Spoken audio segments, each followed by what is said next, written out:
Hello and welcome to Real Heroes 2013 with me, Smriti Irani. The year gone by, 2012, was particularly difficult for millions of women, including me.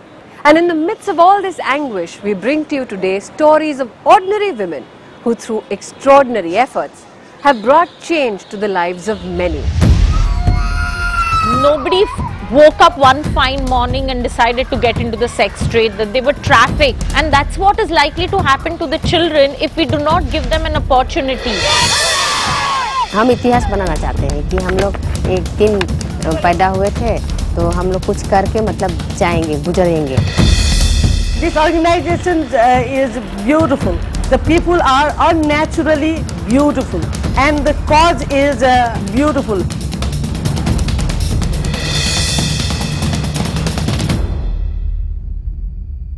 Even today in India, widows are ostracized and abandoned. Vrindavan is home to thousands of widows, young and old, who are left behind by those they call family.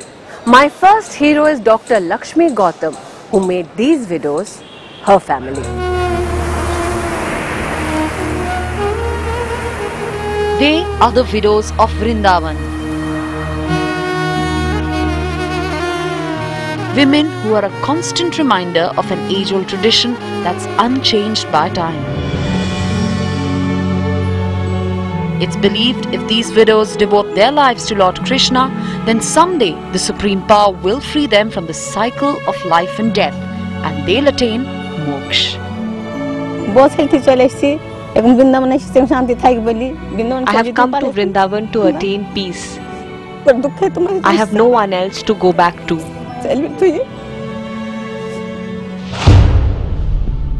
Dr. Lakshmi Gautam, a professor at a city college, is bringing dignity to these abandoned widows of Vrindavan, both in life and in death. Lakshmi was 9 years old when, while playing at the temple where her father was a priest, she met Latika, a widow from West Bengal. मुझे उस समय लगता था कि इतनी कम उम्र में इसने इतने बड़े दर्दनाक इस चीज़ को सहा है, तो शायद वो लतिका ही मेरा प्रेरणा स्रोत रही कि जिसकी ज़िंदगी से रूबरू होकर मैंने इस काम को अपना एक उद्देश्य बनाया. But it was 5 years ago that a personal tragedy compelled Lakshmi to work aggressively with the widows of Vrindavan. मेरी बेटी जब गर्भवती हुई और 7वें महीने में जयपुर में उन्होंने एक निजी नर्सिंग होम में उसका अल्ट्रासाउंड कराया. अल्ट्रासाउंड कराने के बाद में जब उनको मालूम पड़ा कि उसके गर्भ में पल रहा जो बेबी है वो फीमेल बेबी है, तो उन्होंने मेरी बेटी के फादर इन लॉ ने मेरी बेटी को वहाँ से एक बस में जो मथुरा की तरफ आती है उसमें बिठा दिया. वैसी कंडीशन में थी कि मैं कह नहीं सकती. उस दर्द को मैंने वाकई में इतना झेला है, उस कष्ट को झेला है. उसके बाद मुझे हर लड़की में, हर महिला में उस बेटी का दर्द नजर आता है. For more than 5 years now, Lakshmi's day begins with walking through the city alleyways or at the banks of the Yamuna, searching for widows who've been abandoned and bodies that are left unclaimed and rot for days before someone can grant them moksha. From getting the firewood to lifting of the body to the pyre, Lakshmi is at the forefront. After performing the last rites of almost 500 widows, Lakshmi says lighting the pyre is no longer difficult. जैसे लोग कहते हैं कि डर लगता है किसी के मरने जाने में या घबराहट होती है, मुझे तो ऐसा कुछ नहीं लगता. मैं तो सबको छू भी लेती हूँ, महिलाएं जो होती हैं उनको नेला धुला भी देती हूँ. Life moves on in Vrindavan. Every day the city of Lord Krishna wakes up to the chants, a call of the Supreme Power. For the widows, the bhajans are also a source of income. As per the state government provision, every widow who chants for 9 hours a day will receive a nominal amount of 12 rupees. Even this meager amount is denied to the widows.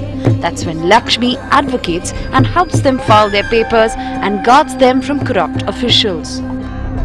जिस आश्रय सदन में ये रहती है वहाँ से pension निकलती है तो इनसे सुविधा शुल्क लिया जाता है। जैसे 1800 रुपये निकालने पर इससे 300 रुपये, 400 रुपये, 500 रुपये लिए जाते हैं और पेंशन बनवाने के लिए महिला से 1,000, 1,500 रुपये तक भी लिए जाते हैं। As Lakshmi walks by, faces of the widows light up. From providing them blankets to fight the chilling winters to medical aid, Lakshmi never leaves any plea unattended. Statistics shows that nearly half of the children of sex workers will one day themselves turn to this trade. That's a shocking reality. Preeti Patkar runs night shelters in Mumbai's red light areas so she can provide these children a safe haven and groom them for a future away from prostitution.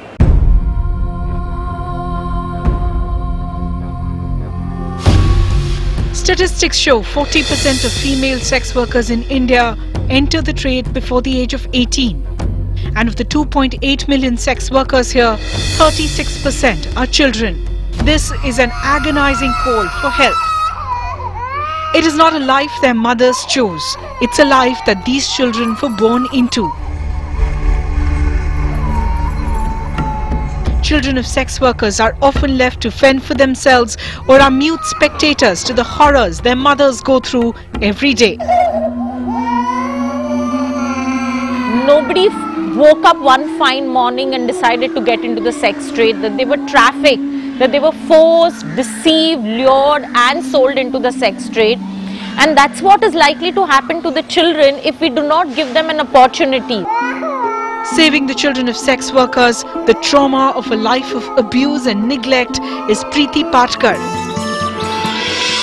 Today, Preeti has 3 night care centers in Mumbai, housing over 200 children.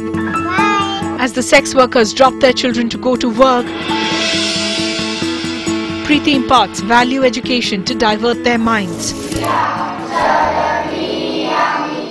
A new life that begins with a prayer and a meal leads eventually to aspirations for a better life. दीदी ने हम लोग को यहाँ लाई, हम लोग को यहाँ अच्छा लगता है रहने को, चटाई मिलता, सोने को, चद्दर विदर सब मिलता। मैं बड़ी होकर पुलिस ऑफिसर बनना चाहती हूँ और ये बात मैंने हमारे प्रेरणा संस्था की बड़ी दीदी को भी बताई, तो दीदी ने बोला हम लोग तेरा हेल्प करेंगे पढ़ाई में। Nidhi is one of the many success stories. A daughter of a sex worker, Nidhi's life would have ended in the same by-lanes had Preeti not taken her in and educated her. Today, Nidhi has a promising career at a 5-star hotel in Mumbai. She's married and a mother to a 3-year-old. मैं अभी खुश हूँ और प्रीति दीदी का मेरे पर बहुत साथ है। Preeti has also been fighting for the sex workers' identity in society. She helps them obtain ration cards, open bank accounts and even educates them on safe sex. 26 years later, having changed over 9,000 lives, Preeti has successfully prevented the second generation of sex workers from entering the world of prostitution. Our next Braveheart faced sexual abuse at a place that was meant to protect her, a government-run orphanage. She not only spoke about abuse heaped upon her, but also helped free over 100 girls from sexual slavery. This is my real hero. At a time when the brutal Delhi gang rape united thousands across the country, at a time when 1 billion women rose to protest violence against women across the world. This young girl showed tremendous courage to expose rampant sexual abuse at children's shelter in India. We're calling her Vijayata to protect her identity. Vijayata's story started with tragedy. मेरा बचपन बहुत मुसीबतों से गुजरा। बचपन में मैंने इतनी सारी मुश्किलें देखी और मेरे पापा ने मुझे मिसयूज़ किया, मेरे साथ ज़बरदस्ती करने की कोशिश की और मेरी मम्मी ने तो सुसाइड ही कर लिया था। मैं और मेरी छोटी बहन को मेरे फादर, जिसे मैं अपने पापा कहना भी नहीं चाहती, वो मुझे अपना घर में छोड़कर आ गए थे। That's how Vijayata first reached her new home, a children's shelter that was meant to keep her safe, and that's how she first met her warden, whom they fondly called Ma. अच्छे से रह रहे थे, खा P रहे थे, मस्जिद में थे, कोई प्रॉब्लम नहीं थी, कोई भी प्रॉब्लम नहीं। लेकिन 2 साल के बाद मैडम का बिहेव चेंज हो गया। behind the doors of this shelter home, tales of horror were endless. She wasn't alone. The girls of the home were taken to perform in marriages and later asked to amuse the men. The relative of the warden rampantly abused the girls, who were made to parade naked, were forcefully intoxicated, abortions were carried out, and girls who refused were brutally beaten. 10 years after Vijayata first came to the home, she gathered the courage and motivated 2 other girls to break free. Madam शादी के नाम पे हमें बेचती थी। शादी जिस दिन उससे एक दिन पहले हम वहाँ से नाइट में हमने चाबी उसके बैग से निकाल ली। उसके बाद मॉर्निंग में हम सुबह 4-5 बजे करीब हम वहाँ से भाग गए।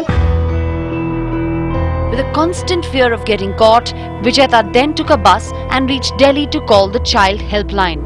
मैम हम रोहतक से भाग के आए हैं अभी और हमारे आपकी बहुत जरूरत है, आप जल्दी से लेने आइए। It needs a lot of courage, lot of inner strength for a girl of her age to come out and speak against the system which has been protecting her. Vijayata's expose rocked the country. A new law was passed that any case related to children will now be addressed only by special children courts. It also led to the arrest of 6 people, including the warden. More than 200 girls were liberated from a life of sexual slavery. Vijayata herself is now learning computers. She wants to work and stand on her own feet. And she wants to reach out to the others like her and raise her younger sister. मैं चाहती हूँ जितनी भी लड़कियाँ वहाँ से मैंने निकली थी सब अपने अपने कदम पे बढ़े और हमेशा आगे बढ़े, कभी पीछे ना मुड़ के देखें। More stories of courageous women on the other side of the break. Don't go away.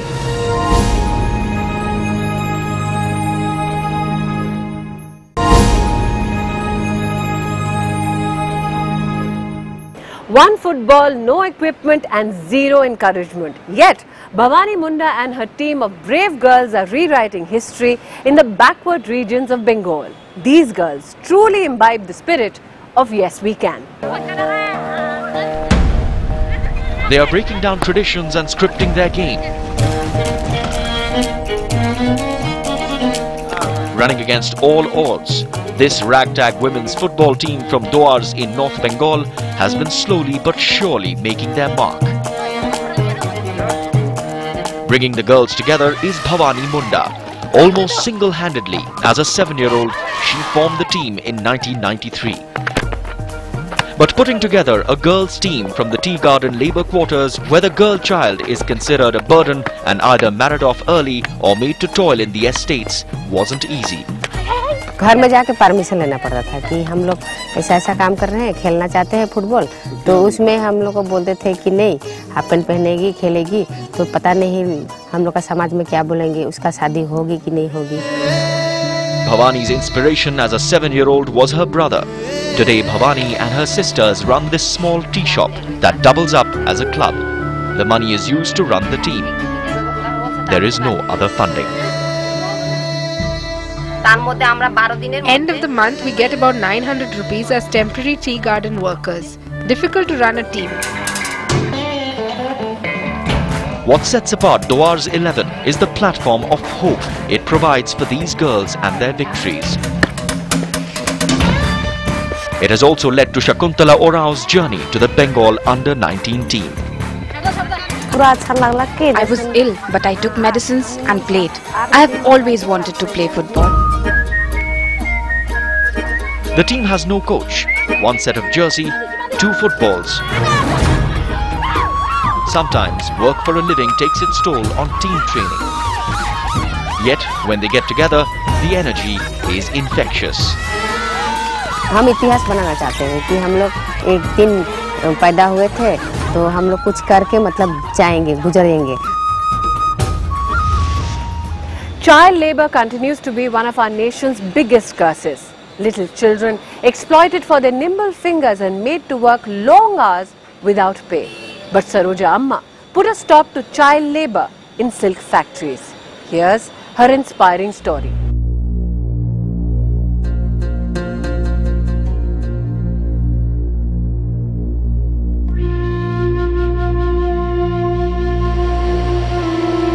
silk twisting units of Magadi. Thousands of children put to work for their nimble fingers. They toiled away for long hours, their frail bodies bent over in low-lit factories. Children as young as 6, mostly girls, were working here. Children would be constantly reminded over a loudspeaker to concentrate on the thread and not look away, just like a ringmaster. In one incident, one child's hair got stuck into one of those spinning machines. Due to the force generated, the child's skin got ripped off and she died in 2-3 days. Saroja visited the silk units of Magadi, 70 kilometers from Bangalore, as a researcher in the 90s. She stayed back to change lives forever. Moved by the plight of the children, Saroja organized raids and rescued over 1,200 children between 1999 and 2005. Her research led to a PIL being filed against Magadi silk industries.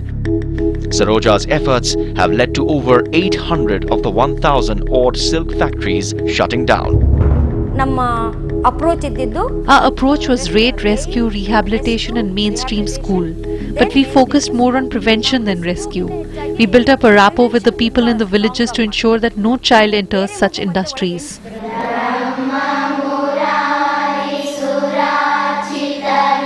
With the realization that the young girls rescued had no homes to go back to, Saroja started Chiguru Bal Vikas Sanstha. The Sanstha is also home to young girls who are being abused as domestic help. The girls lovingly today call her Amma. She credits her husband Satyanarayan for her achievements. Satyanarayan, a freelance journalist and a whistleblower, was brutally murdered by the timber mafia. Her husband's death is a constant reminder of the threats from those in the silk industry. I'm not scared. I had only one thought. If we had to die someday, whether it's today or tomorrow, if I die for this cause, so be it.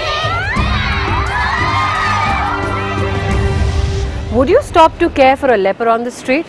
Chances are most of us will turn our faces away. But Kabita Bhattarai embraced them, gave them a home, medical care and their dignity. Leprosy maimed her. Her village ostracized her. With nowhere to go, she was left to beg on the streets. That's when Little Flower opened its arms, embraced her and gave her back her dignity. Leprosy से घाव से पैर भी cut गया, तो यहाँ भी रह गया, हम लोग के बाबा शरण दे दिया. Few would even venture close to a leper, leave alone tend and care. But the way Kabita Bhattarai reaches out to them is extraordinary. This organization is beautiful. The people are unnaturally beautiful, and the cause is beautiful. Kabita is a lone crusader in the battle against leprosy in this remote part of the country. Setting up an ashram near the Bihar-Nepal border, she has treated nearly 500,000 patients for free in her 240-bed leprosy hospital. Kabita wants the patients to not see this as charity.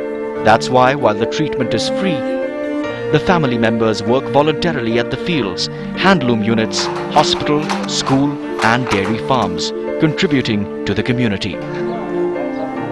Kabita manages 21 colonies housing leprosy patients, provides free education to over 1,000 children living here and teaches vocational skills. All these people were one time beggars, now they are not. But they are still in a low level, semi-skilled job. But whoever has gone more than graduation, they have changed their life and also the family life dramatically.